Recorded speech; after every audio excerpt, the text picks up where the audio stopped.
ouvir a voz de Deus, porque um gigante cai por terra hoje.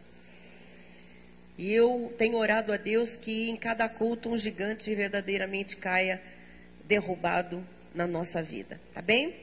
Então no telão, o tema de hoje, a série que nós começamos na última quinta-feira, e você precisa ouvir a mensagem número 1, Derrubando Gigantes, parte 2. Diga, derrubando gigantes.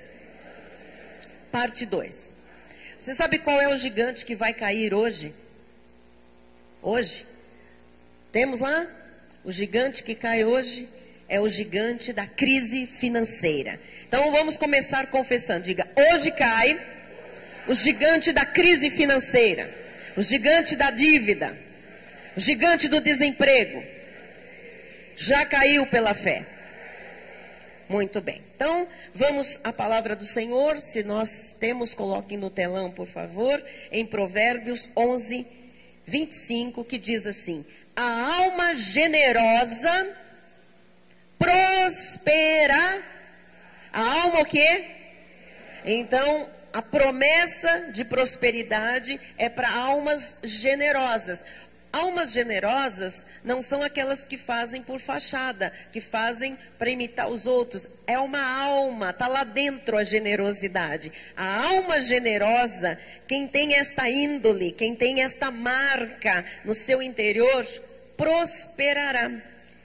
E quem dá a beber será descedentado. O que você der, você semeia, você vai receber como uma colheita. Então, vamos ouvir a voz de Deus nesta manhã, porque algo grande Ele quer fazer em nossa vida, em termos de prosperidade e de descedentar a nossa vida. Oremos. Pai amado e bendito, neste momento, Senhor, do nosso culto a Deus, nós damos este espaço, abrimos este espaço para o Senhor nos falar, nos exortar, nos consolar, nos educar na palavra, ó Deus, em relação a esse gigante que precisa cair, que é o gigante da crise financeira, o gigante das deficiências, das necessidades não supridas, o gigante das dívidas, o gigante do desemprego, o gigante que fica ali atormentando, assombrando, assustando Jesus, intimidando, paralisando a vida. Esta é uma manhã, Senhor, de derrubada de gigantes, e nós pela fé, Senhor, misturada a Tua palavra, nós vamos ver o gigante da crise financeira cair hoje diante de nós. Nós vamos sacar da nossa espada, que é a Tua palavra, e vamos cortar-lhe a cabeça, Senhor, para que definitivamente essa área da nossa vida tenha a Tua glória, Senhor, tenha a Tua marca, Jesus, a marca da abundância, da vida abundante, a marca da estabilidade, Jesus, porque Tu és bom, e isto é importante, Jesus. Esta área é fundamental na vida do Teu povo, Senhor. Não vivemos aqui sem o suprimento, não vivemos sem provisão, não vivemos sem alimento, sem roupas, não podemos viver sem pagar as contas, não podemos viver nesta sociedade, neste mundo, ó Deus, nesta peregrinação, sem honrar os compromissos, Pai, que nos são devidos. Nós não vamos falar aqui, Senhor, em teologia da prosperidade. Nós não vamos aqui pregar riquezas para serem esbanjadas, porque elas não chegarão. Nós vamos falar aqui, Senhor, de necessidades supridas por Ti. Nós vamos falar aqui da nossa vida real, Senhor. Nós vamos falar aqui, Senhor, do ter para ser generoso na Tua casa, na Tua obra. Então, abre agora o entendimento do Teu povo, abre a mente, o coração, Jesus, que diante desta palavra ninguém seja embrutecido, endurecido, caia por terra todo preconceito ao se falar de dinheiro, ao se falar de finanças, porque é necessário falar à luz da Tua palavra, Senhor.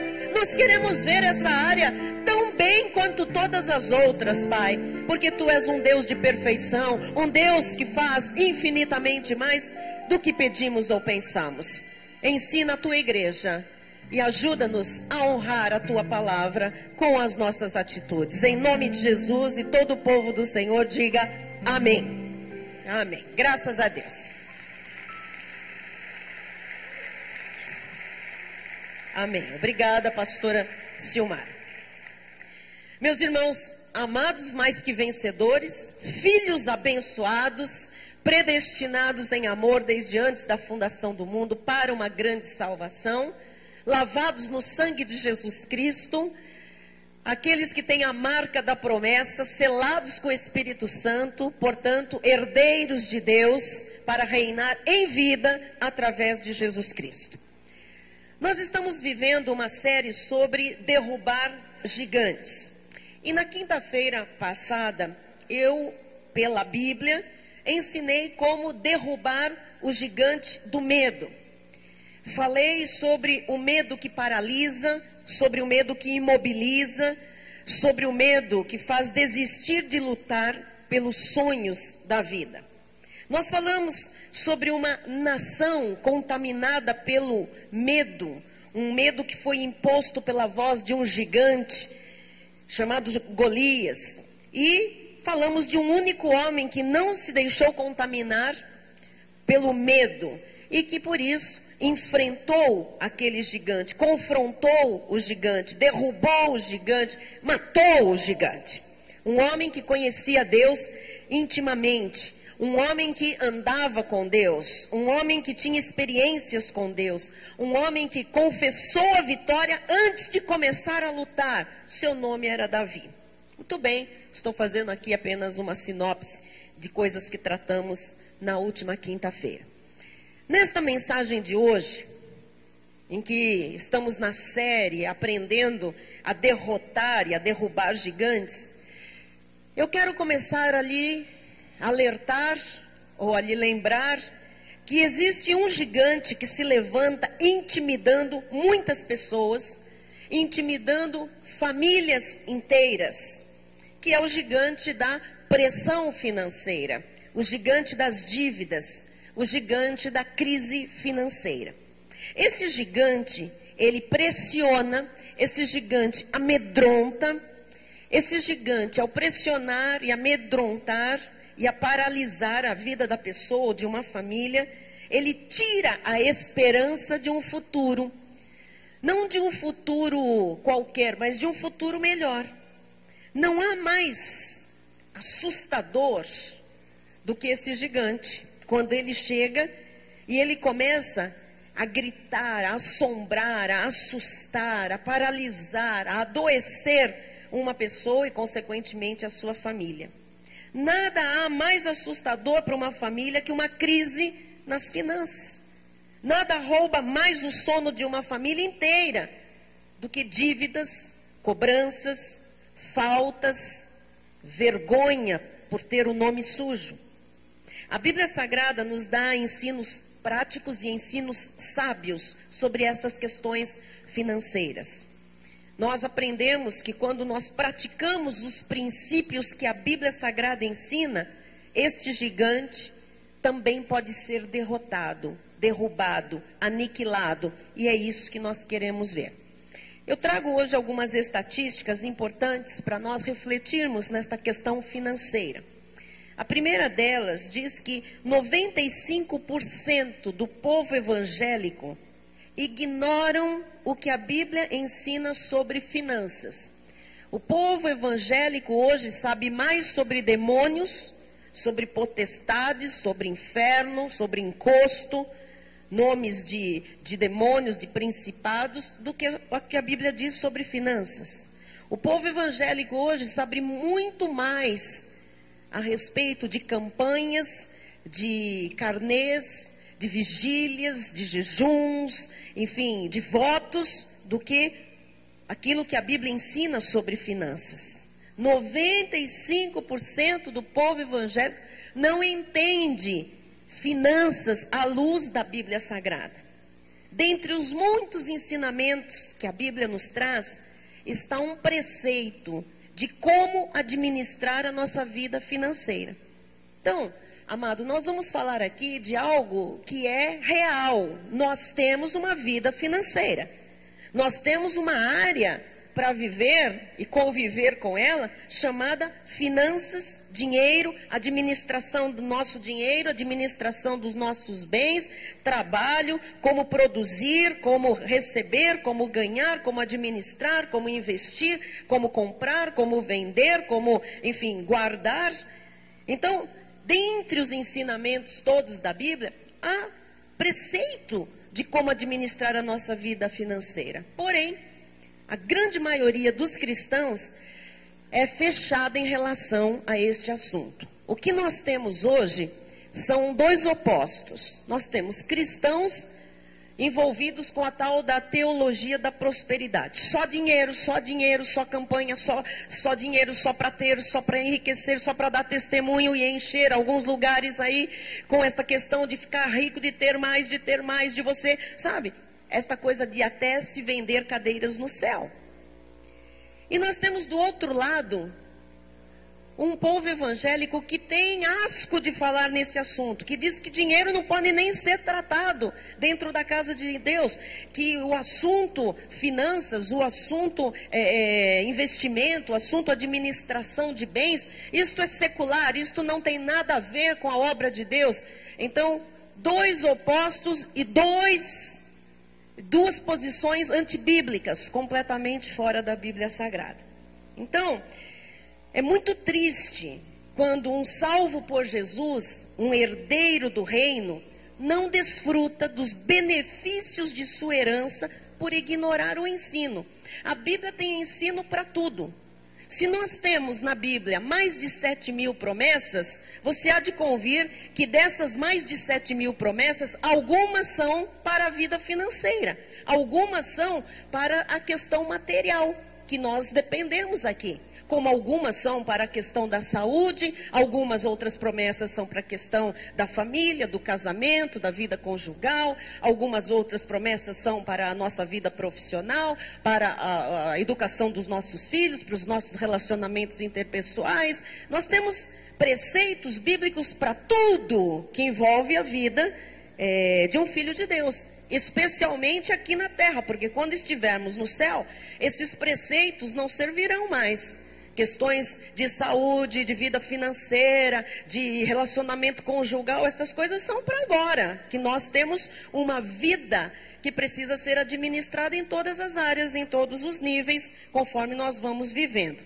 Então, é triste quando uma pessoa salva por Jesus, que tem uma herança, um herdeiro de Deus, e ela não desfruta dessa herança por ignorância espiritual. Você se recorda o que diz o profeta Oséias? O meu povo está sendo destruído porque lhe falta conhecimento. Então, há um povo sendo destruído por estas falsas igrejas, pseudo-igrejas, que estão aí enchendo os bolsos dos seus líderes, né? Que estão mandando dinheiro para o exterior, para paraísos fiscais, comprando aí cabeça de gado, fazendas, aviões, etc, etc. E o povo ali sendo destruído porque não tem o conhecimento. Do outro lado, o povo de Deus ali miserável, capengando, vivendo aquém, sabe? Não sendo feliz, não podendo dar o melhor para os seus filhos, não podendo comer bem, vestir bem, calçar bem, porque também na ignorância do que diz a Bíblia, vive de uma forma precária, achando que a pobreza agrada a Deus, que a miséria traz a pessoa mais próxima de Deus. Isto é uma teologia, que na verdade não é teologia, uma demonologia. Isso só pode ser um ensino de Satanás. Deus não é Deus de miséria, Deus não é Deus de pobreza. Deus pega o miserável e o pobre e levanta do monturo e põe colocado entre os príncipes desta terra. Então, Deus ama o pobre, Deus ama o miserável, mas não ama a pobreza e nem a miséria. O nosso Deus é o Rei de reis, é o Senhor de senhores, é o Todo-Poderoso, o Criador dos céus e da terra, o minério, o ouro, o petróleo, tudo que existe é dele. Ele é rico, ele é Senhor de toda riqueza. E essa riqueza não é para o ímpio, essa riqueza é para você, essa riqueza é para mim, essa riqueza é para aqueles que ele criou para desfrutarem de tudo que foi criado. Ele criou todas as coisas e depois disse para o ápice da sua criação, que é o homem, o Filho de Deus: agora dá nome para tudo, possui tudo, pertence a você tudo isso, administra isso. E o povo de Deus que não sabe, fica aí, na base da miséria, da pobreza, achando que, né, é pecado ter, é pecado você progredir, é pecado você vestir bem, comer bem, calçar bem, enfim, é proibido, é pecado. Não é pecado. Então a ignorância é terrível. E ela aniquila com a vida. Olha o que diz o sábio em Provérbios 13, versículo 18. Pobreza e afronta. Nossa, pobreza e afronta andam juntas, né? O pobre normalmente é muito afrontado, envergonhado. Pobreza e afronta sobrevêm ao que rejeita a instrução. Veja como a instrução é preciosa. Se você não tem instrução, se você rejeita o conhecimento, o que é que vem à sua vida? Pobreza e afronta. Pobreza e afronta sobrevém ao que rejeita a instrução. Mas o que guarda a repreensão, o ensino, a exortação, o conselho, a educação na palavra, esse será honrado. Você quer na sua vida, meu amado, pobreza e afronta ou honra de Deus? Honra de Deus. Então a honra de Deus vem a quem guarda a palavra. Se nós não estamos agindo de acordo com a palavra, e o Espírito vem nos repreendendo, vem nos exortando, vem nos ensinando a viver certo, nós precisamos não rejeitar isso, nós precisamos guardar isso, nós precisamos viver isso, para que a honra de Deus se manifeste. Mais uma estatística, eu sei que tem gente que gosta disso. 75% do povo no Brasil estão com dívidas. 75% do povo brasileiro estão endividados. Os cartões de crédito estão estourados, cheques especiais descobertos, pessoas vivendo de cheques para cobrir cheques, empréstimos para cobrir empréstimos, nome maculado na praça, perda de patrimônio, quebra de empresa, estresse financeiro gerado pelo desemprego que se prolonga. 75% do povo brasileiro está com a corda no pescoço, estão com a corda no pescoço. 55% dos divórcios no Brasil são por questões de crise financeira. Veja a que ponto é necessário conhecer, porque a questão das finanças atinge saúde, atinge relacionamento. Homens são vitimados quando estão desempregados, quando estão endividados. Eles começam a ter problemas cardíacos, hipertensão. Alguns ficam até impotentes. Mulheres, homens, casais perdem a libido. Não tem mais vida em comum, vai morrendo alguma coisa por causa do estresse, por causa da pressão econômica, das dívidas, o desemprego, aquela porta que não abre. E isto chega até a destruir um casamento. 55% dos divórcios são por questões de crise financeira. Parece que o amor acaba quando acaba o dinheiro. Somente, diz a estatística, 15 a 17% das pessoas no Brasil estão satisfeitas com as finanças. 15 a 17% estão satisfeitas com as finanças. 83% estão mal financeiramente. Estão pessimamente na questão financeira, na questão do dinheiro. Não é para ignorar, né? Nós sabemos todos que o Brasil vive uma grande crise socioeconômica.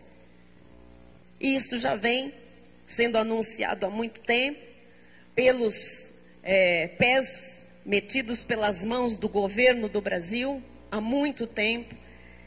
Isto vem sendo gerado, não é da noite para o dia. O Brasil e o mundo vive também, mas Esta semana, a Europa deu sinais de uma pequena ascensão. Não sei quantos ouviram esta notícia. E o Brasil deu sinais de uma grande queda. Ontem, no noticiário, estava se dizendo que o Brasil vai cair para a 8ª posição, vai cair um ranking na classificação dos países em desenvolvimento, de maiores economias do mundo. E vai ficar, olha, até o Reino Unido já passou na nossa frente, que é desse tamanhinho. E agora diz que a Índia também passa à frente do Brasil. Eu só estou aqui colocando o que está aí fora para alguém que ainda não se deu conta ou não se deparou com essa realidade. Então, nós sabemos que o nosso país vive uma grande crise socioeconômica. E nós, evangélicos, cristãos, salvos por Jesus, não podemos ignorar os planos que Deus tem para as nossas finanças. Porque são esses planos de Deus que nos dão e darão sempre segurança quanto ao presente e quanto ao futuro. Se você aplica as regras do reino de Deus, esse reino que é inabalável, ele traz este inabalável para todas as áreas da sua vida. Aconteça o que acontecer lá fora, você não será atingido. Há uma proteção do reino quando as regras do reino estão na nossa vida.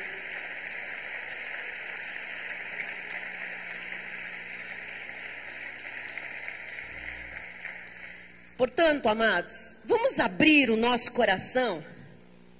Abra o seu coração. Considere o que Deus vai lhe falar sobre dinheiro, sobre os princípios que dão segurança à vida. Abandone, por favor, todo pensamento antigo, equivocado. Busque a vontade do Senhor para essa área também. Como é que o homem busca a vontade do Senhor? Para a área do amor, para a área do sentimento, dos relacionamentos. Busca a vontade do Senhor para a sua vida familiar. Busca a vontade do Senhor para o seu ministério, para o seu chamado. E não busca a vontade de Deus para as suas finanças. Não descubra essa área. Não fique ignorante, porque para quem não tem a instrução ou a rejeita, miséria, pobreza, afronta sobrevém. E isso não é para mim, nem é para você.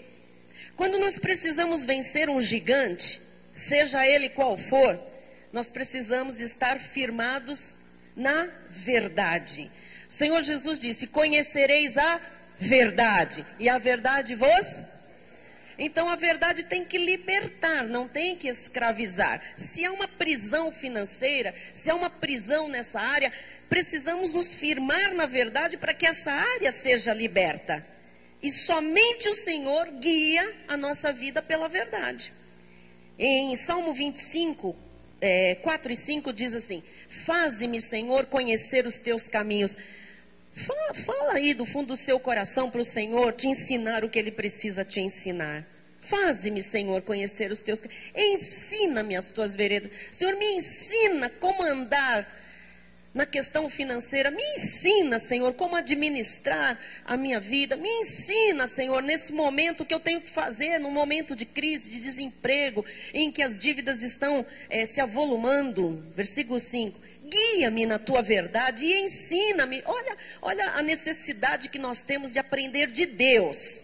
Pois tu és o Deus da minha salvação, em quem eu espero todo dia. Então o salmista não ficava só dizendo: eu espero do Senhor, eu estou com uma dívida, eu espero. Eu vejo alguns crentes dizendo assim: eu tô desempregado, mas eu espero do Senhor. Amém. Lógico, vamos esperar em quem? Só que a primeira parte do versículo diz: guia-me na tua verdade e ensina-me. Senhor, me ensina. Eu preciso aprender alguma coisa. Se Deus tem algo a ensinar, porque eu preciso aprender. Me guia, Senhor. O que é me guia? Me guia por onde eu devo andar, como eu devo falar, onde eu devo ir, como eu devo me posicionar, o que eu tenho para fazer, não é? Então, se você seguir os princípios bíblicos, você terá toda a provisão. Todos nós que trabalhamos, nós precisamos ter segurança em relação às nossas finanças, que são advindas do nosso trabalho. Nós precisamos dar significado para o resultado do nosso trabalho. Nós não podemos simplesmente trabalhar, chegar no dia de receber, pegar o dinheiro e aquilo não ter sentido na nossa vida. Não ter nenhum... Precisa ter significado. E nós precisamos trazer a bênção da prosperidade de Deus para a nossa vida. Porque o nosso Deus é próspero. Lá na primeira carta de João, a palavra diz assim: faço votos por tua prosperidade e saúde. Faço votos, é meu desejo, é desejo de Deus, é desejo dos homens que representaram Deus aqui na terra, dos apóstolos. Eles disseram, é desejo, isso foi escrito para a igreja, para os salvos. Deus deseja a tua prosperidade, a tua saúde, assim como já é próspera a tua alma. Então é desejo de Deus que você prospere, que você progrida. Amém? Muito bem. Mas esta questão de segurança, significado para a vida, bênçãos de prosperidade, amados, só são possíveis estas coisas quando se vive as regras do reino. E os princípios bíblicos estão na Bíblia Sagrada, para a gente aprender e para a gente viver. Então nós vamos aprender agora, ou vamos lembrar, alguns princípios bíblicos que, quando aplicados, trazem segurança financeira, dão significado ao trabalho, ao resultado do nosso trabalho, e trazem a manifestação das bênçãos de prosperidade. Não é pecado ser próspero, é vontade de Deus que você seja próspero. Então, vamos lembrar, vamos aprender um dos princípios bíblicos que norteiam a vida financeira. Número 1, mantenha um registro de suas finanças. Eu fiquei impactada, eu já sabia disso quando o apóstolo pregou essa mensagem. Ele disse assim, que às vezes as pessoas chegam para nós, e é verdade, e dizem assim, eu não sei para onde foi o meu dinheiro. Eu não sei para onde vai o meu dinheiro, bispa. Bom, eu também não sei. O dinheiro é seu. Quando uma pessoa não sabe para onde vai o dinheiro, é porque ela não tem registro de nada. Ela é uma pessoa que não tem o quê? Organização. Eu não sei para onde vai o meu dinheiro. Uma pessoa que não sabe para onde vai o seu próprio dinheiro, vai saber o que mais? Então já está falhando num princípio de administração, entendeu, Silmara? Já está ali com uma grande falha. É preciso registrar quanto entra, quanto sai, quais são os gastos fixos que se tem. É preciso ter um registro disso. Quanto é que se gasta, né, para pagar luz, água, telefone, internet, imposto, isto e mais aquilo. Quanto que entra? O que são os custos móveis? Então, assim, se a pessoa não registra nada, ela não sabe... Tem gente que na hora de pagar a conta, desculpa, mas eu vejo isso às vezes entre o povo de Deus, eu não sei onde eu pus a conta. Mas você não sabe onde pôs a conta de água? Eu não sei. E tem gente que está toda hora indo pegar a segunda via. De tudo.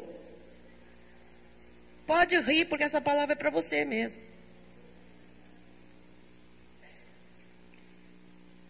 Não sabem. Então, como é que se está levando a vida financeira? Rindo. Na brincadeira. Ah, pego segunda via. Eu baixo lá na internet. Eu faço sei o quê. Ué, mas por quê? Não te entregam em casa? Não vem de alguma forma o boleto? Sei lá, o negócio que você tem para pagar? Então, assim, as pessoas não têm registro. Esse registro, às vezes a pessoa não precisa escrever, mas ela tem que ter aquilo organizado. O meu bispo tem em casa pastas. Mas tem pastas e pastas. Pastas.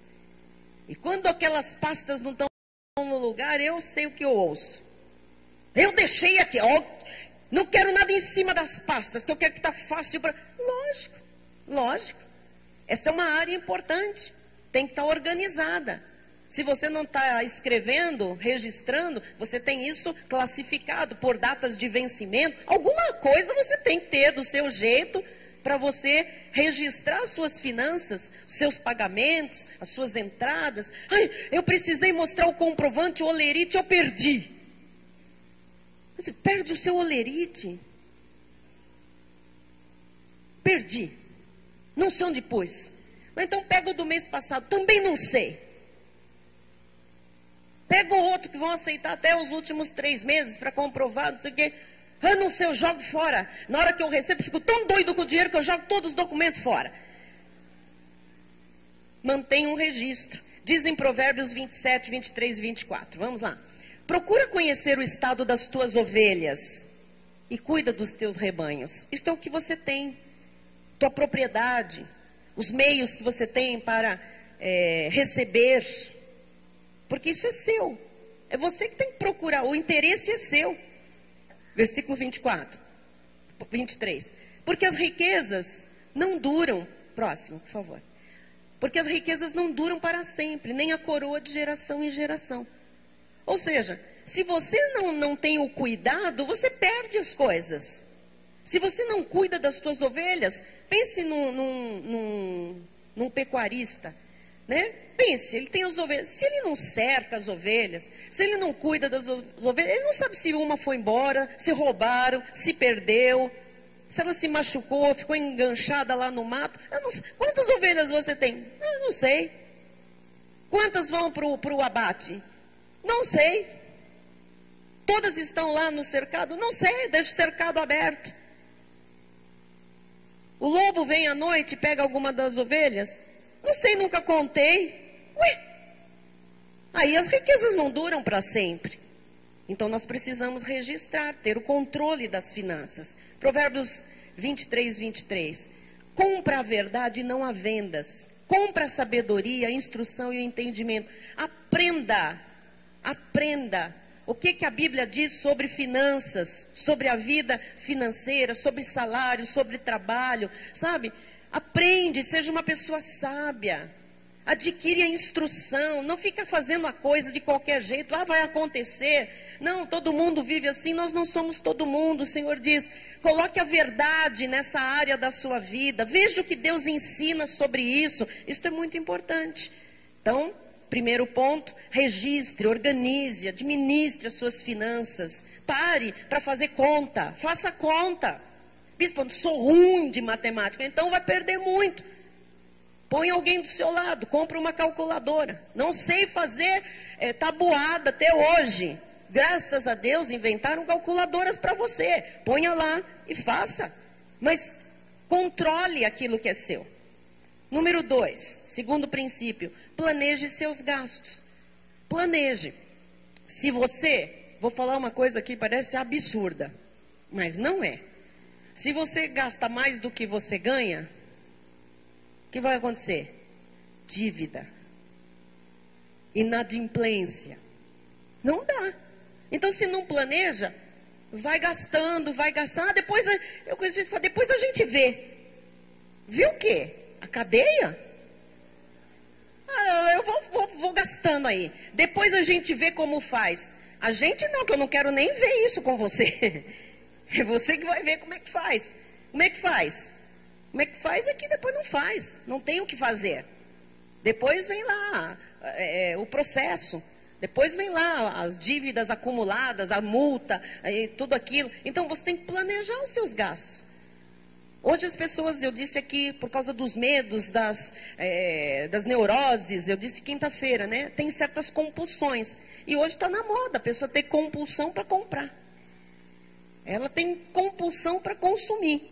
E tem gente que nessa compulsão de consumir tem 5, 6 cartões de crédito estourados. Já está sem poder consumir nada, só com dinheiro à vista, porque não tem mais crédito. Então tem que planejar os gastos. Tudo tem que ser planejado. E esse planejamento não pode ser de uma semana apenas para outra. Tem que ser um pouquinho maior, tá? Porque nem todo mundo recebe semanalmente. Então, a gente precisa planejar de acordo com as entradas dos nossos proventos. Diz em Provérbios 21, 5. Os planos do diligente, da pessoa que planeja, pessoa que pensa, pessoa que administra bem, tendem à abundância. Os planos tendem a dar certo. Mas a pressa excessiva tendem o quê? À pobreza. Então, não seja uma pessoa desmazelada com a sua área financeira. Ah, não, eu anoto tudo em papeizinhos. Eu pego papelzinho, anoto, põe no bolso. Pego papelzinho, anoto, põe no bolso. Pego papelzinho, anoto, põe no bolso. Isso. Depois você pega aquele monte de papelzinho e diz, o que que era esse? O que que era aquele? O que que era? Pronto, não adiantou nada, papelzinho. Tem que planejar com diligência. Você tem que administrar sua vida financeira com sabedoria. Não faça as coisas que envolvem dinheiro, uma área tão importante da sua vida, com pressa, de qualquer jeito. Ok? Amém? Provérbios 21, 20, a parte B diz, mas o homem insensato os desperdiça. O que é esse homem insensato? O homem insensato é o contrário do prudente. Ele é um desperdiçador. Nós estamos aí numa crise de água tremenda. Estão falando que São Paulo daqui a pouco vai ter só 2 dias de água aberta para receber. Amados, você já imaginou a gente numa semana de 7 dias ter só 2 dias de água? Eu fico pensando nisso e eu já fico rechaçando. Eu não recebo, eu rechaço isso. 2 dias para você ter água. E as pessoas têm a torneira abertona lá. Chuveirão caindo. Ê, beleza! Eu não estou aqui para ensinar você a ser miserável, porque a Bíblia não fala de miséria. Mas tem pessoas que são muito insensatas, deixam gastar a beça. Tem gente que compra comida e depois joga fora no lixo, porque compra sem fazer um planejamento. Isso dá dó. O bispo Rai passa em casa, às vezes, na cozinha, e ele diz assim, gente, Renata, você não comeu as peras? Ela diz, não deu tempo, não consigo comer tanta pera. Mas está perdendo. Então vamos fazer uma perada aqui. Vamos cortar pera e fazer o dia da pera aqui em casa. Porque é o bispo que compra de pera. Eu adoro pera. A Renata também. Mas ele compra pera como se os meus filhos e as minhas noras morassem em casa. Todos juntos. Então, assim, quando você vê que perde, ele fica com o coração partido, né? Porque ele diz, olha aqui, a pera empetreceu, né? E agora não dá mais para comer, perdeu. E assim outras coisas mais. E a gente vai jogando. Mas se você for somar quanto custa a pera, aquela perona portuguesa, e você quanto joga fora por semana ou por mês, você vai vendo que esse dinheiro daria para comprar alguma outra coisa, para juntar com alguma outra coisa. Amado, isso não é mesquinharia, isso é sensatez, isso é prudência. Amém? Amém, glória a Deus. Tá bom, então vamos lá. Número 3, terceiro princípio, poupe para o futuro. A gente já ensinou aqui, eu adorei aquela continha do nosso apóstolo, que era 10, 10, 80, quem lembra? 10, 10, 80. Não sei quantos estão fazendo, né? Eu procurei fazer. E eu não posso contar isso, porque eles vão saber que eu tenho uma caixinha. Eles quem? Alguns interessados da primeira fila. A caixinha da mamãe. Hoje eles não precisam mais. Mas a caixinha da mamãe já foi boa e já salvou alguns sufocos, né? Então, isso é importante. Nós aprendemos aqui, à medida do possível, se você praticar, você vai ver que isso é bom. Eu experimentei e eu gostei. Você pega 10%, que é a primícia, e são 10% do Senhor. Você pega 10% e guarda em poupança. Poupe, tá? Guarde. E 80% você administra, você vive. Então, nós não estamos dizendo aqui, dê 20% para Deus, que esse é o dízimo desta igreja. Dízimo é 10%. Então, 10% é do Senhor. Mas pegue 10% e experimente separar. Faça essa conta. Tem gente que pegou esses 10% durante a vida e queimou com cigarro, né? Molhou com bebida, desperdiçou de tantas formas. Se tivesse guardado, mas dá para começar, dá para fazer uma poupança daqui para frente. Então, poupe para o seu futuro, para o futuro você ter um respiro, se precisar.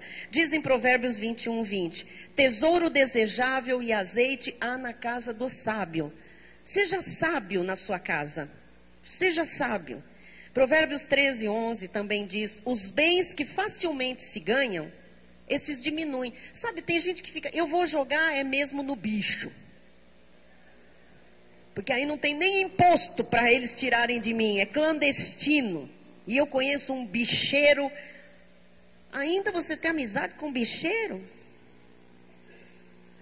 Os bens que facilmente se ganham, esses diminuem. A estatística de quem ganhou na loteria e está na miséria hoje é muito grande, sabia? se perde fácil. Mas o que ajunta a força do trabalho terá.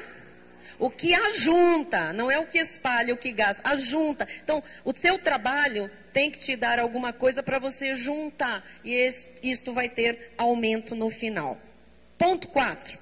Seja dizimista, porque essa prática é anterior à lei mosaica. Quando a pessoa não quer praticar a palavra, ela arruma a desculpa que lhe cabe. E uma desculpa que está super na moda entre os evangélicos é que dízimo é da lei. Então, Malaquias era um legalista, Malaquias era tremendamente legalista, Malaquias não pode mais na nossa vida, Malaquias está no seio de Abraão dizendo, tem crente que quando chegar lá no céu vai enforcar Malaquias. Fala, agora eu acerto as contas com você, Malaquias. Porque foi você que disse para trazer todos os dias na casa do tesouro. Mas graças a Deus que você era um legalista. Gente, que abominação, que coisa horrível. Que coisa medonha. Quando a pessoa não tem um bolso convertido, ela começa a achar o tal do pelo em ovo. Ela dá 1000 desculpas. Você viu que eu coloquei uma matéria no The Way desse bimestre, que nós lançamos, sobre as razões dos não dizimistas. Essa aqui é uma que, tremendo. E a pessoa chega aqui na graça, ela diz, ai que delícia, não tem mais jejum, aleluia, oh louvado seja Deus, oh meu Deus, não tem monte, não tem vigília, ai glória, não tem campanha, oh meu Deus, não vai ter nada de voto, não vou ter que rapar careca, oh Senhor, não vai... E a pessoa começa a falar, que delícia que é a graça. Aí o bispo vem aqui na hora do ofertório e diz, trazei os dízimos. E a pessoa diz, não. Não tem vigília, não tem jejum, então não tem que ter dízimo. Faz-me rir.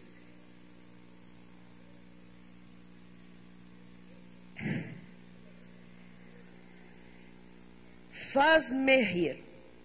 Malaquias, nosso irmão querido, profeta de Deus, só foi usado por Deus para ratificar o dízimo no período da lei. Porém, dízimo não nasceu na lei. Dízimo é da graça de Deus. Dízimo é uma medida santa, estabelecida como sementeira na nossa vida. Mas por que 10? Porque eu não dou quanto eu quero. Porque na graça eu dou quanto eu quero. Todo mundo que dá quanto quer, nunca dá 10%. Deus deixou, amados, uma medida santa, justa e verdadeira. Mas por quê? Eu lhe pergunto, por que você tem 10 dedos nos pés?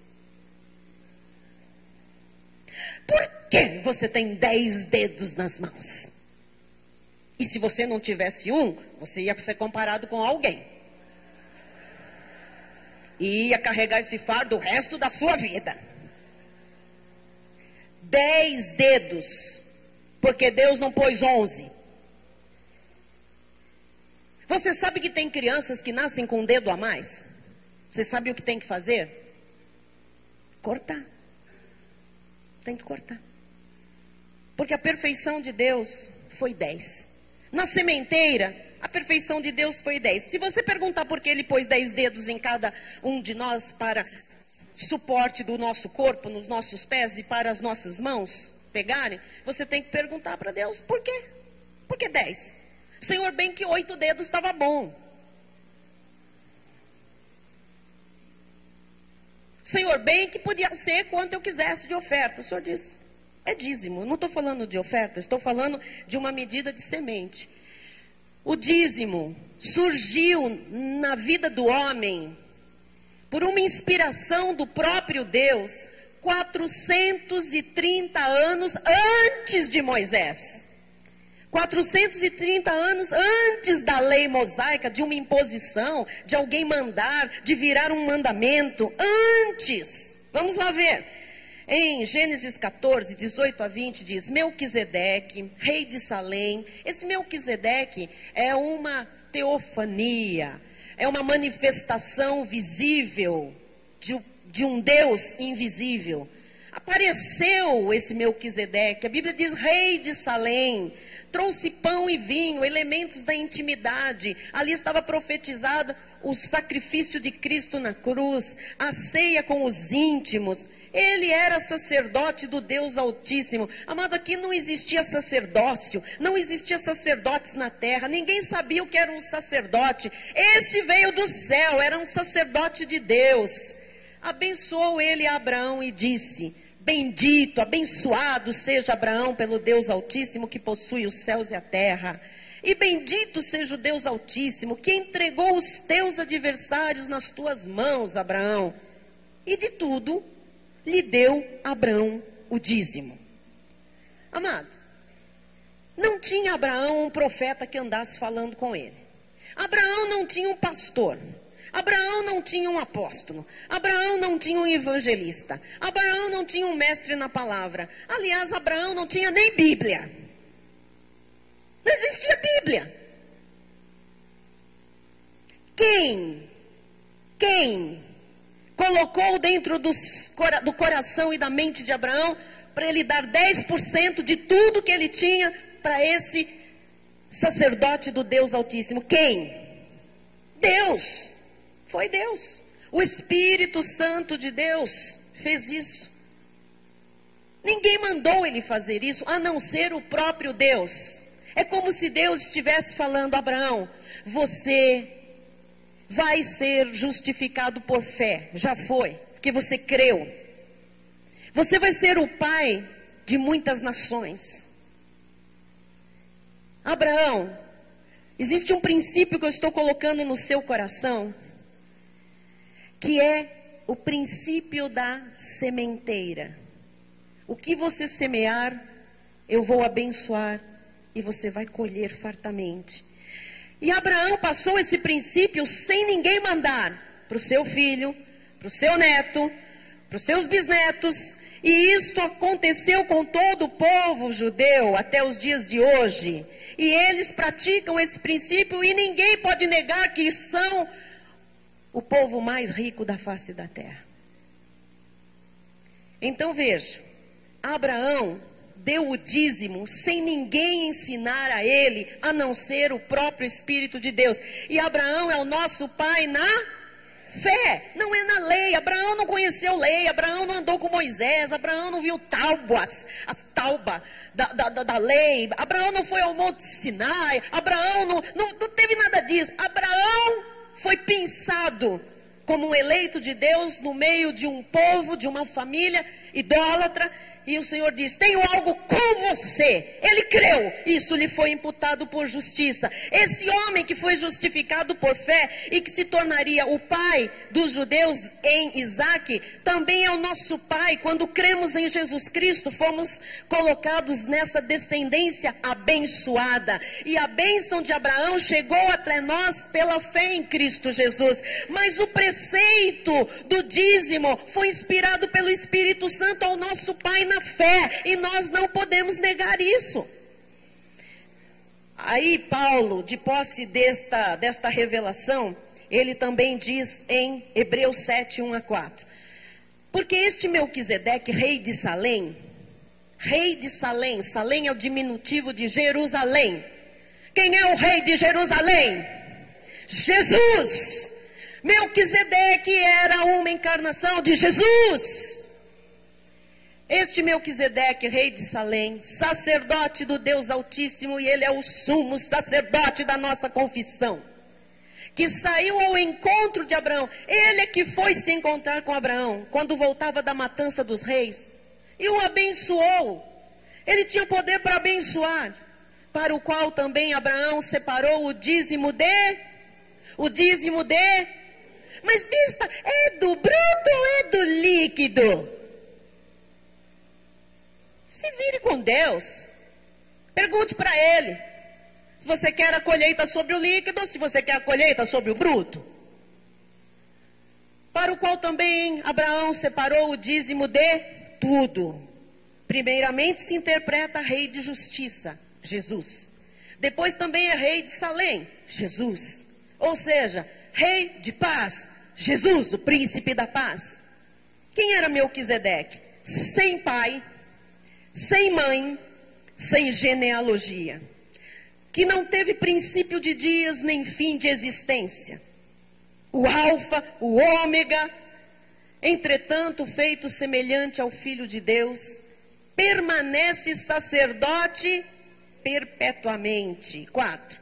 Considerai, pois, como era grande esse a quem Abraão, o patriarca, pagou o dízimo tirado dos melhores despojos. Dízimo dos melhores despojos. Dízimo de tudo dos melhores despojos. Volto a dizer, Abraão não tinha um profeta para lhe dizer isso. Abraão não tinha um pastor, Abraão não tinha Bíblia. Foi o Espírito Santo de Deus. E o que é dízimo? Dízimos são as primícias. Eu coloquei isso no telão. Dízimos são primícias e não sobras. Ah, eu vou pagar tudo e se der eu dou meu dízimo. É doido? Abraão não vinha com toda a sua riqueza e diz, agora eu vou pagar os empregados todos, quando eu chegar lá, vou dividir os bens, vou armar as tendas novas, se sobrar eu dou o dízimo. Ele vinha com tudo e pegou, o que é dízimo aqui? Tudo é teu, Melquisedeque. Então, dízimos não são sobras, são primícias. 1 Coríntios 16, 2 e 3, o apóstolo Paulo diz assim, no primeiro dia da semana, cada um de vós ponha de parte em casa, conforme a sua prosperidade. Por que conforme a sua prosperidade? Dízimo é a medida e vai variar de acordo com a nossa prosperidade, as nossas posses. Conforme a sua prosperidade. E vá juntando, para que não se façam coletas quando eu for.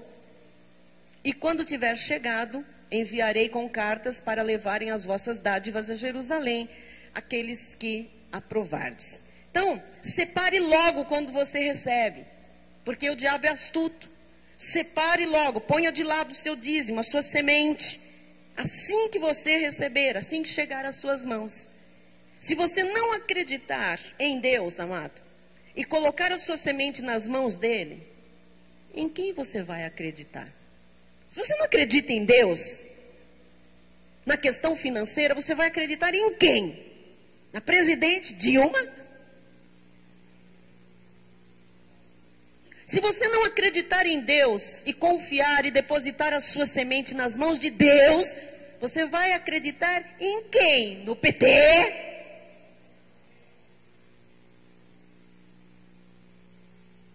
Ponto D. Por favor, o próximo. Dizimar é provar do resultado da obediência e da sabedoria. Você prova, você experimenta. Lucas 12, 34 diz, porque onde está, não era isso, era, o vosso tesouro, aí estará também o vosso coração. Então, a palavra de Deus diz no ponto D, põe para mim o D, antes disso, nosso tesouro é Jesus Cristo. Se você não entender que o maior tesouro é Jesus, e que Ele é o único que pode dar suporte a qualquer outro benefício na sua vida, inclusive o financeiro, então você não tem Jesus como seu tesouro. Ponto E. Vamos lá. Seja grato pelo que você tem. Seja grato. Ih, mas falta tanta coisa. Mas você também tem muita coisa já. Em Hebreus 13, 5 diz assim, seja a vossa vida sem avareza. Não seja sovina, não seja egoísta, não seja mão fechada, não seja um avaro, não seja uma pessoa reticente com relação às finanças. Seja a vossa vida sem avareza. Contentai-vos com as coisas que tendes, porque Ele tem dito, de maneira alguma te deixarei, nunca, jamais te abandonarei. E isso vem no mesmo versículo para você entender que o Deus que nunca vai te abandonar, também vai te fazer prosperar. Agora, até agora você já recebeu alguma coisa, até agora você tem tido provisão. Como disse uma irmã ontem, a minha vida financeira ainda não está, mas não te faltou nada, porque eu nunca vi o justo desamparado, nem a sua descendência mendigar o pão. O Senhor é o Deus da provisão, Ele é Jeová Jiré, Ele faz chegar o recurso quando nós menos esperamos. Ele não vai te abandonar nunca, jamais te deixará, jamais te esquecerá de você, se esquecerá de você. Oh meu Deus, oh aleluia. É para ser contente com o que você já conquistou, com o que já foi conquistado. Se eu não for contente com o que eu já conquistei, eu nunca vou desfrutar do que Deus me deu. Eu tenho que aprender a desfrutar do que eu tenho. Não coloque uma roupa e diga, essa roupa de novo. Podia não ter nem essa. Você está entendendo? Você vai ter mais. Que o nosso Deus é assim. Ele jamais te abandonará, não vai se esquecer de você.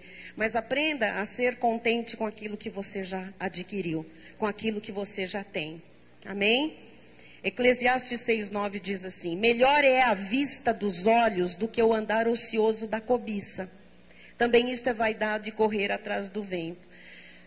O que o sábio está dizendo aqui? É bom também agradar aos olhos, sabia disso? É bom ver coisa bonita. Quem gosta? É bom. É pecado. Não é pecado. Deus criou as coisas bonitas para serem vistas pelos filhos de Deus. Amém? Que a pessoa diz assim, não, coisa bonita é o pôr do sol. É o nascer do sol. Oh, eu adoro contemplar os pássaros que Deus criou. Oh, eu amo contemplar a floresta. Eu gosto mesmo de ver o canto do sabiá, ouvir o canto do sabiá. Isto é contemplar, os meus olhos sim, mas Deus criou outras coisas bonitas também. Termos Hugo Boss.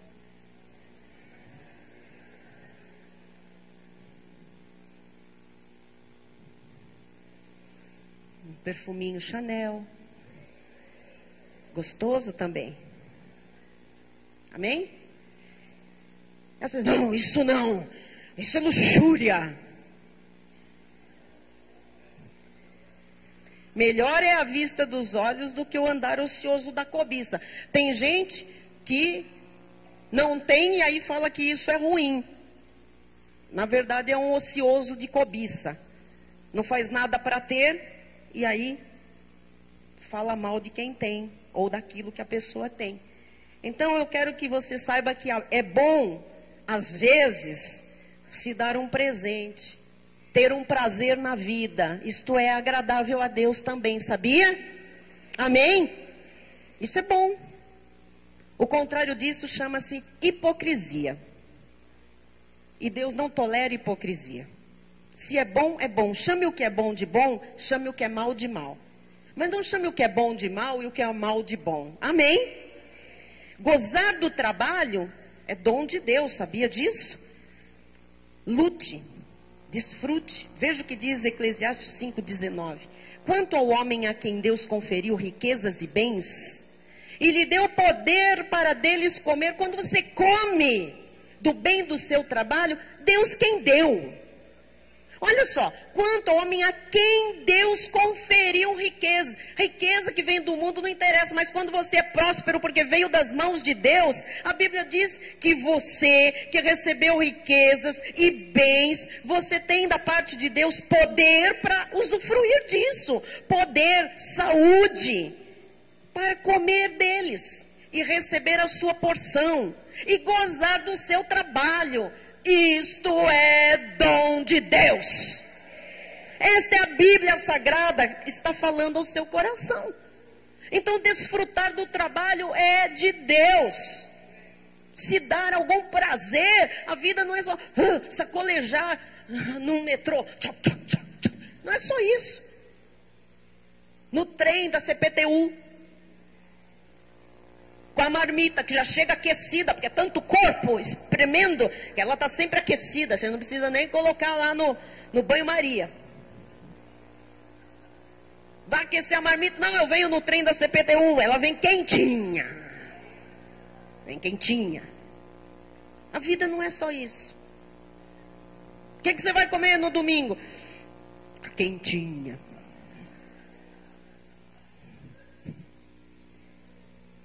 Não dá para ir um dia no Habib's?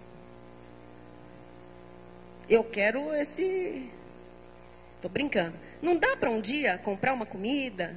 Não dá assim para um dia comer diferente da quentinha? Dá. Mas tem gente que é...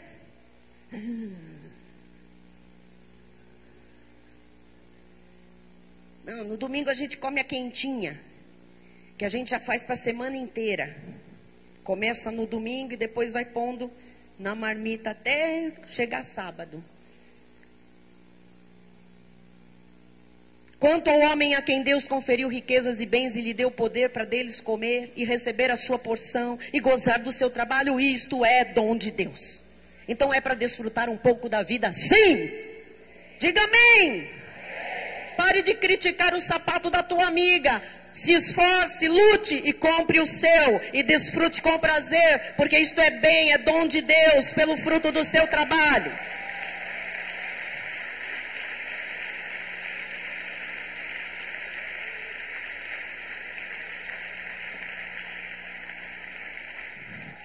Uma vez eu ouvi um pastoreco, você já entendeu o que eu quis dizer, dizendo assim: esse apóstolo é muito engomadinho. Primeiro dinheirinho que ele ganhou, ele ficou com uma roupa engomadinha também. Então eu sabia o que ele estava querendo dizer quando ele dizia: é muito engomadinho, você queria ser um engomadinho. Estava assim só na ociosa cobiça. Vai trabalhar e seja um engomadinho também. E seja feliz por isso, como ele é. Amém? Engomadinho, disse ele pejorativamente. Eu aqui digo com amor, elegante, e que desfruto bem do seu trabalho. Amém? Amém. Então, gozar do trabalho é dom de Deus. Lute. Desfrute também da sua vida. E o ponto 5 e último, vamos lá. Deus, em sua infinita sabedoria, instituiu esses princípios para o nosso próprio bem. Seguir esse plano nos traz prosperidade e segurança. Não é só ser próspero, é você ter segurança. Não é verdade? Estou seguro. Quando você pratica a Bíblia Sagrada, você vive seguro. Você sabe que, olha, não vamos nos atemorizar de más notícias. Nós vamos ficar firmes no Senhor. Nós sabemos em quem temos crido. Nós praticamos a Bíblia. E por isso nós temos segurança. Estamos guardados debaixo da sombra do Onipotente. Debaixo das asas do Altíssimo. Ao nosso respeito, o Senhor dará ordens aos seus anjos para que nos guardem, para que nos livrem, para que nos protejam. A nossa riqueza é Jesus Cristo, e as riquezas desta terra estão guardadas por Ele para a nossa segurança, e esta traça não vai corroer, a ferrugem não vai corroer. O Senhor guarda, o Senhor protege, o Senhor tem prazer que você vive e desfrute do bem do seu trabalho. Receba isso como um princípio bíblico. Opa! Vamos lá, Provérbios 8,14 diz: meu é o conselho e a verdadeira sabedoria. Eu sou o entendimento, minha é a fortaleza. Se você está na palavra, então você tem sabedoria, você tem o entendimento da verdade, o entendimento das coisas de Deus, e você está seguro na fortaleza que é o Senhor. Provérbios 8, 18 a 21, riquezas e honra estão comigo, bens duráveis. Não é bens que se perdem, bens duráveis e justiça. Melhor é o meu fruto do que o ouro refinado. E o meu rendimento melhor do que a prata escolhida. Ando pelo caminho da justiça, no meio das veredas do juízo, para dotar de bens os que me amam e lhes encher os tesouros. O que o Senhor quer fazer? Para você que é sábio, dotar de bens os que me amam e lhes encher os tesouros. Então, este é o plano de Deus, este é o caminho mais seguro, este é o segredo que você precisa conhecer para derrubar o gigante da crise financeira. pratique a palavra, pratique esses princípios para que você tenha estabilidade financeira. Vou repetir aqui o que os velhos pregadores já pregavam há muitos anos. Se você está em dificuldade financeira, plante hoje uma semente com urgência. Isto é um princípio bíblico. Porque se você planta, você colhe. E as pessoas costumam dizer, ih, até eu colher vou me encher de dívida. Mas a fartura vai ser tanta que você vai pagar todas elas. Mas se você não começar a plantar, então as dívidas vão se acumular e não tem nenhuma fonte de recurso para você sair disso. Então está em dificuldade financeira, plante uma semente e eu lhe aconselho a plantar a semente chamada dízimo. Tem bênção de Deus nesse número e eu não discuto com Deus. Amém? Então, derrotar o gigante das dívidas, das crises financeiras, começa por entender este milagre da sementeira e da colheita. Confie a Deus também a sua vida financeira. Creia que Deus pode fazer infinitamente mais nesta área da sua vida.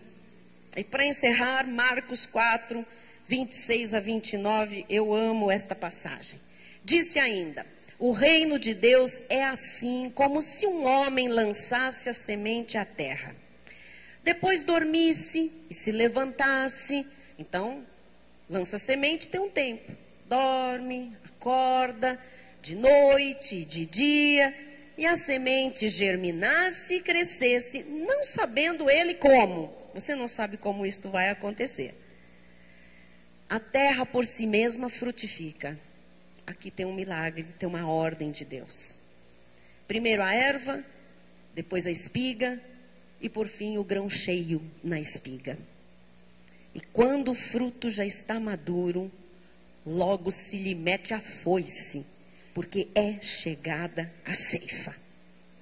Então ouça, tudo o que você semeou a vida toda, você tem direito de colher quando chega a ceifa. E para quem planta, tem que chegar a hora da ceifa. Por favor, ninguém me diga que não tem semente. Porque se você não tem semente, você já morreu e não sabe. Estou falando sério. Se você me disser, não tenho semente para semear, você está morto e não percebeu. Porque você comeu alguma coisa hoje, ontem, anteontem. Alguma coisa está chegando em termos de semente na sua mão. Se você comer todas as sementes, você realmente não tem o que semear. Mas que semente chega à sua vida, chega. Então pare de ser guloso, pegue uma parte e comece a semear, para que um dia você possa aqui, como tantos outros hoje, dizer, eu já estou desfrutando de todo o bem do meu trabalho, eu já tenho prazer na minha vida financeira, eu vejo a abundância do reino na minha vida, a estabilidade, a segurança de Deus. E também não me venha com um papinho furado de que eu tenho vergonha porque é pouco. Uma viúva colocou 2 moedinhas num gasofilácio, num lugar de depositar ofertas, quando os ricos todos tinham ali colocado do que lhes sobrava, disse o Senhor. E ele disse, esta viúva pobre deu muito mais do que todos, porque ela colocou ali aquilo que ela tinha com o seu coração. Então desculpa que não tem semente, desculpa que a semente é pouca e eu fico envergonhado, sai dessa vida em nome de Jesus, para não dizer, sai desse corpo que não te pertence. Esse espírito de mesquinhez, de avarento, isso não te pertence. Amém? Aprenda a semear.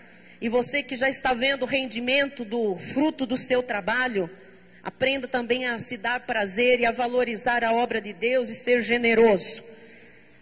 Não quero nenhuma mulher aqui, nenhum homem dizendo que não tem R$40 para fazer uma inscrição num congresso ou para participar do Revelação Promessa. Isso é um espírito de miséria que eu quebro hoje em nome de Jesus, porque nós não fomos chamados para ser miseráveis e comer da migalha das mesas. Você tem que ter para emprestar e não tomar emprestado, para investir na sua vida espiritual, para dar prazer com aquilo que veio das mãos de Deus. Então está quebrado todo esse espírito de avareza, de mesquinhez, de pobreza, de miséria, de escassez. O nosso Deus é o dono de todo o ouro e de toda a prata, e Ele lhe fez filho e herdeiro. Receba provisão, aumento, multiplicação, riqueza, em nome de Jesus.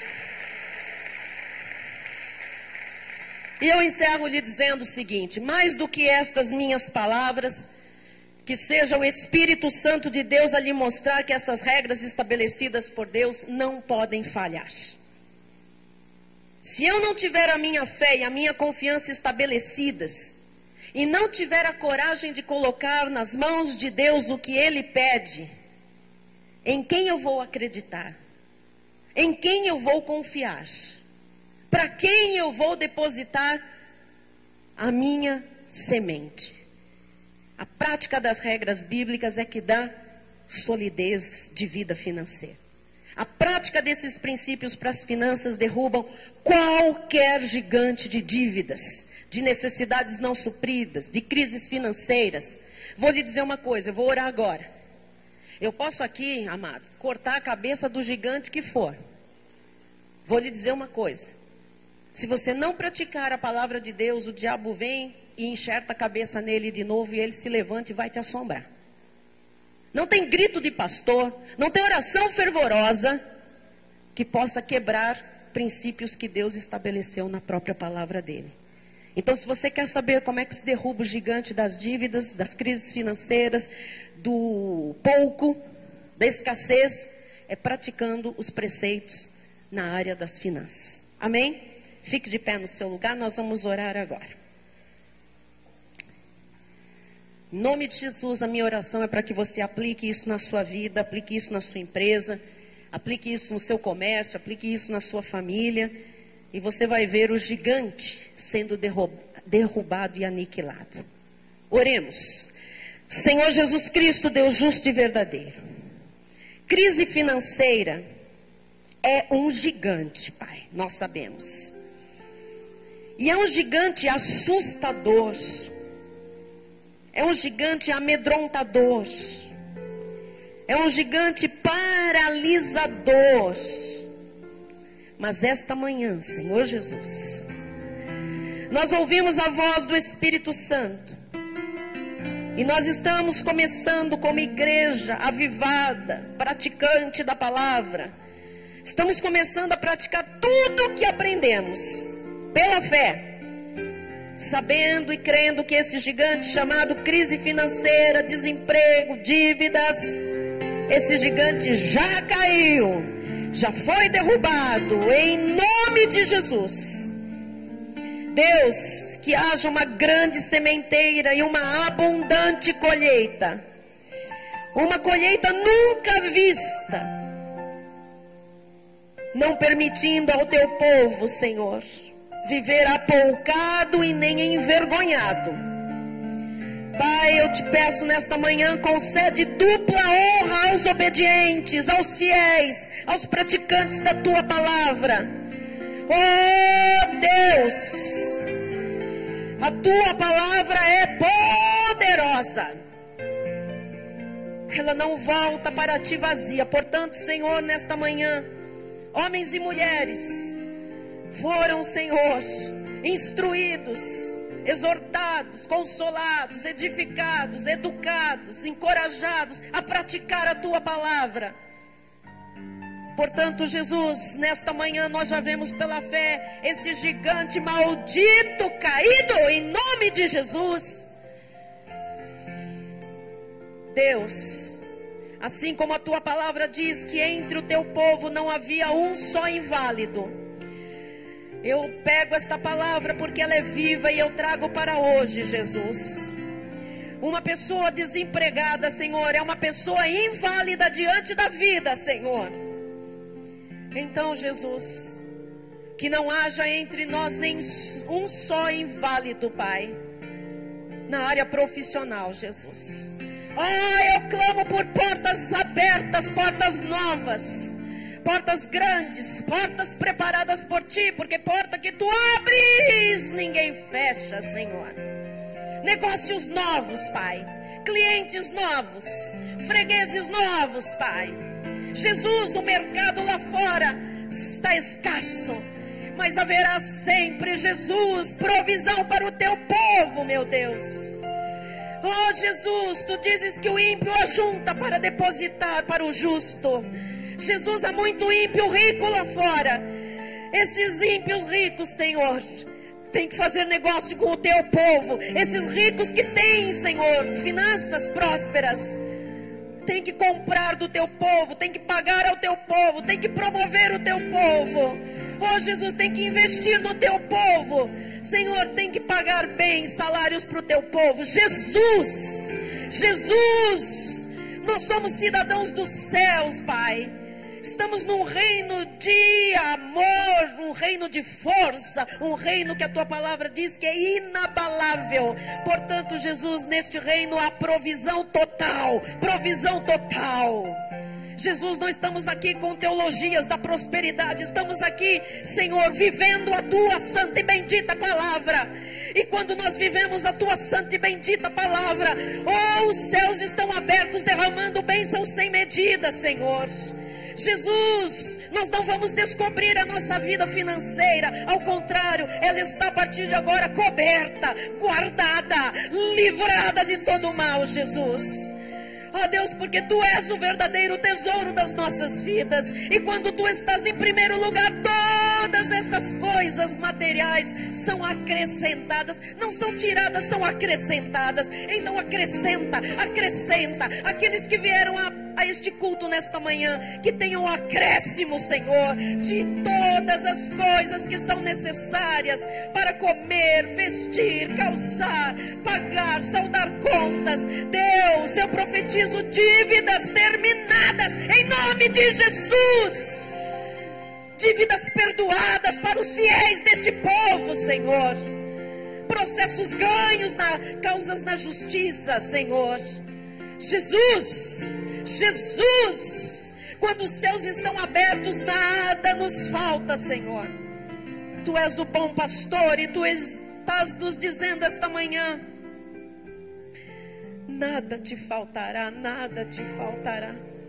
O Senhor é o teu pastor, nada te faltará, nada te faltará. Vamos ser contentes com o que nós já temos conquistado. Obrigada, Senhor, pelo que já conquistamos. Mas Tu não queres perdas mais na nossa vida, Senhor. Tu queres progresso. Tu queres nos fazer habitar em casas boas, com tudo que é bom.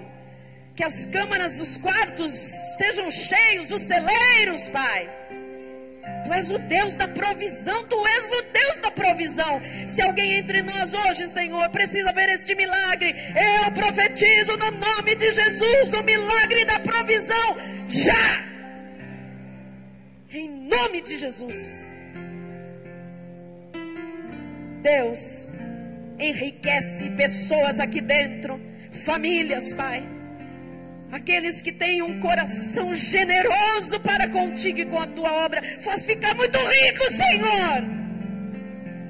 Que todos saibam, Jesus, que o que temos veio das Tuas mãos e está guardado por Ti, Jesus. Em nome de Jesus.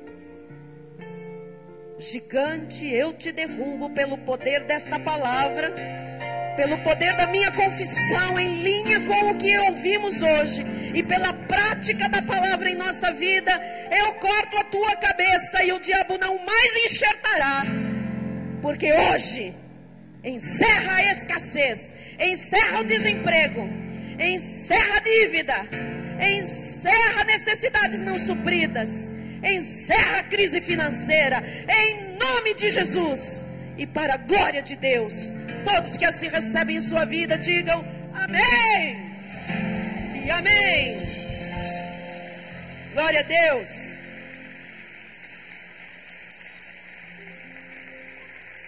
Aleluia.